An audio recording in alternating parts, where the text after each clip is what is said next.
Econox avtomobiliga propan qo'ysa bo'ladimi deb juda ham ko'pchilik bizga savol berishadi. Aka, propanning ikkita foydasini aytib o'taman. Birinchi foydasi, motor sistemasida yomon benzin quyib qo'yadigan bo'lsangiz, napraylashlar qisib, ko'lsalar o'tirib qolishi mumkin. Shunga eng optimal yechim bu avtomobilga 98 dan yuqori beradigan, aktan beradigan propan qo'yish.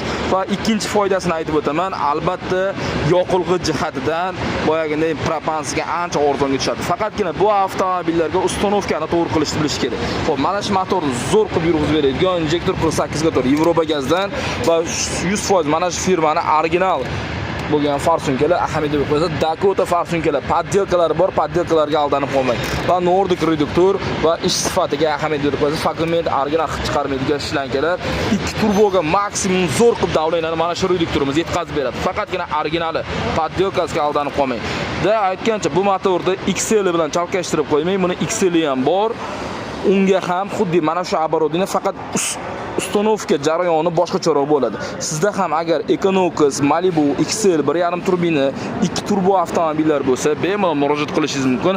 Ha, aytgancha bu avtomobilimiz 90 ga 10 rejimda harakatlanadi.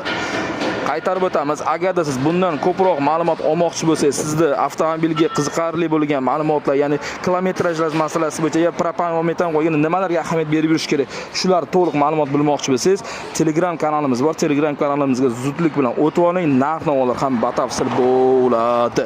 Bu videoni maksimum propan va metan sifatisini qayerda qo'ysam bo'ladi deydiganlarga yuborib qo'ying. Like bosib, obuna bo'lishni unutmang.